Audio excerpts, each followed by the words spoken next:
Hello Yane, and welcome back to another one. And today we have a couple of topics to cover. One that shows Suge Knight's been out of touch with reality for some time for the comments he recently made about the Tupac album produced by Eminem in a recent episode of his podcast that featured Cat Williams. There was only one Tupac project that ever flopped before, and that's the one Eminem did.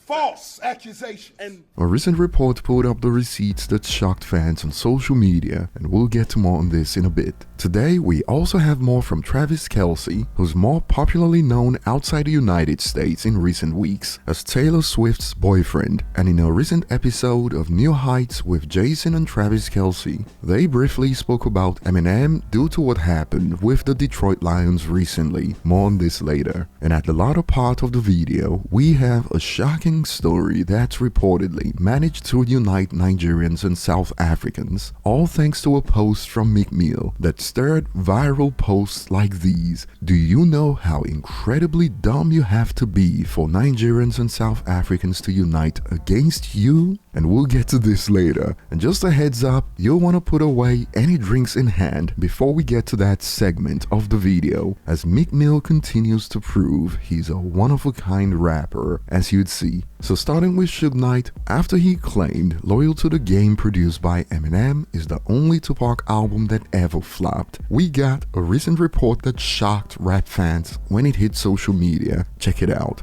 Tupac's most streamed posthumous albums on Spotify, and would you look at that. After Suge Knight's comments, turns out Loyal to the Game is Tupac's biggest posthumous album on the platform, and it stirred shocking reactions like laughing my freaking bum off. How is Loyal to the Game?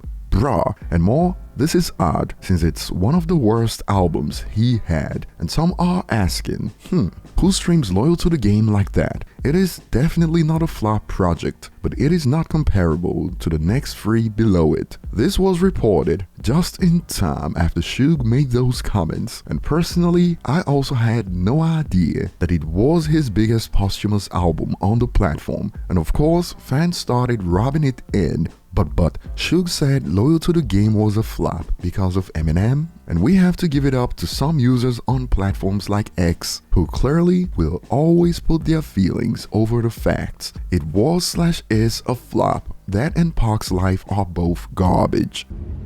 It takes something to admit you were wrong. The school system's been taking L's lately, and as you'd see when we get to Meek Mill's segment, the system's down bad right now, and in this case the data clearly shows that not only was Suge flat out wrong and salty for those comments, but Loyal to the Game has also aged the best going off the data, since Spotify and streaming in general weren't around when the project dropped initially. So in conclusion, Eminem looks to be allergic to failure for real. Moving on. Absolutely electric game up there in Detroit. Had Eminem on the Jumbotron singing Lose Yourself. Brings you back to the first CD you ever owned. The Eminem remember show, that? baby. The intro to the album's The Curtains. Well, you know what happened to that CD, though. You don't remember this? I don't. Dad got into the car after you had bought that CD, and he took it out and threw it out the window. I can't believe you don't remember this. It's one of the funniest things I ever saw happen. He started hearing some of the words and everything. Hi, kids. You want to watch me stick Exactly. 9-inch He was nails like, through what my the eyelids? F is this? And he threw it right out the window.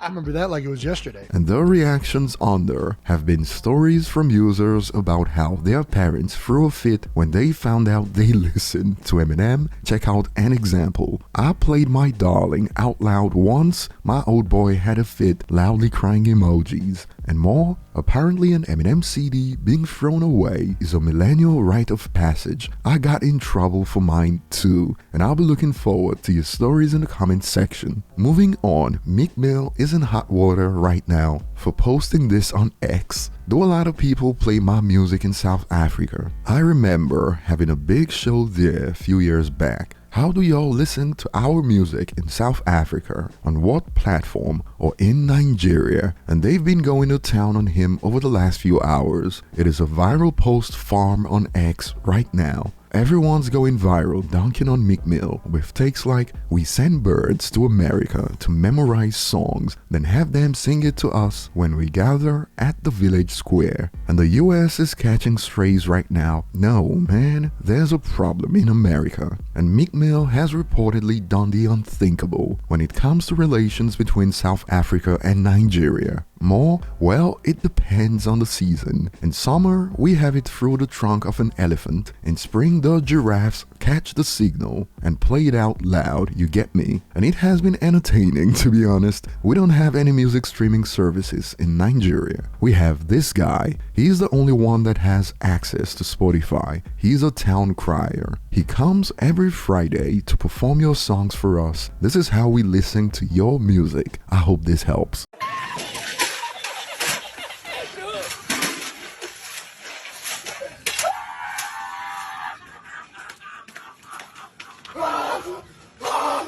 I guess we have to thank the quote progressive Hollywood for their depictions of Africa, since on one end we have people like Meek Mill and on the other end those who believe Wakanda is a real place. But over to you guys, share your thoughts below. Thanks for watching and see you on the next one.